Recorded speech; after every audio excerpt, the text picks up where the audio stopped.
হ্যাঁ, এটা 5 নম্বর আমাদের। এরপর আমরা সোমবার দিন জংশনে আরেকটা করব এবং তারপর মেডিকেল কলেজ 7টা হবে। এবার থেকে শিলিগুড়ির মেয়র গৌতম দেবের ওয়ার্ডেও মিলছে মাত্র 5 টাকাতেই ডিম ভাতের ভরপুর খাবার। শনিবার মেয়র নিজে উপস্থিত থেকে মা ক্যান্টিন চালু করলেন। খাবারের গুণগত মান পরখ করতে সকলের সঙ্গে বসে সেই ডিম ভাত নিজেও খেলেন মেয়র। সঙ্গে খেলেন ডেপুটি মেয়র রঞ্জন সরকারও।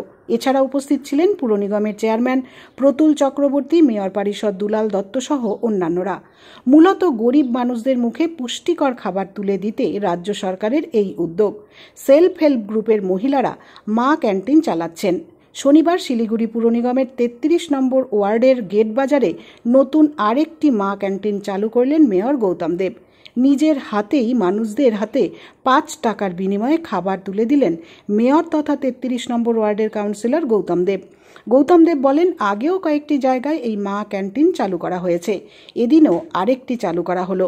শহরের বিভিন্ন প্রান্তে আগামীতে আরও বেশ কয়েকটি মা ক্যান্টিন খোলা হবে।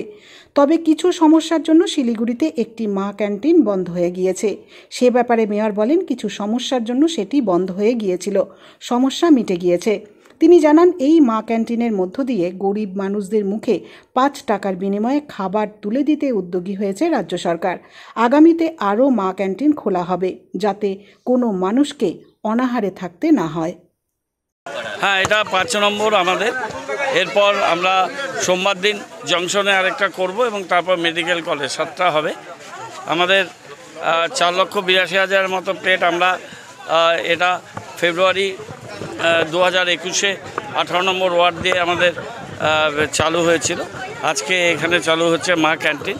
5 টাকা দিয়ে এখানে স্বাস্থ্যকর পুষ্টিযুক্ত স্বাস্থ্যসম্মত খাবার পাবে। সেলফ হেল্প গ্রুপ করবে, এটা আমরা আশা করি যে খুব ভালোভাবে চলবে এবং আমরা এটা আমাদের রাজ্যের মাননীয় মুখ্যমন্ত্রী তার খুব স্বপ্নের প্রকল্প। আমরা পুর নিগম এবং পুর নিগমের ইউপি সেল যার তত্ত্বাবধানে ডেপুটি মেয়র আছেন, তারা এটা দেখভাল করেন। আমরা দেখব যাতে খুব ভালোভাবে সুন্দরভাবে এটা পরিচালিত। একটা খালি জায়গায় বন্ধ হয়েছে, সেটা সোমবার আবার খুলবে। বেশ কিছু জায়গা মানে কি, একটা জংশন, আর তো কোনো জায়গায় বন্ধ হয়নি। আর মেডিকেল কলেজটা আমরা পরিকাঠামো তৈরি করে দিচ্ছি, ওটা স্পেশাল পারমিশন দিয়েছে ইউডিএমে, ওটা পঞ্চায়েত এলাকা, কিন্তু পুরসভাকে দায়িত্ব দিয়েছে, আমরা ওটা করছি। না, কোনো একটা হতে পারে, ওখানে নানান রকম প্রবলেম হচ্ছে প্রথম দিকে, ওটা ক্লিয়ার হয়ে গেছে।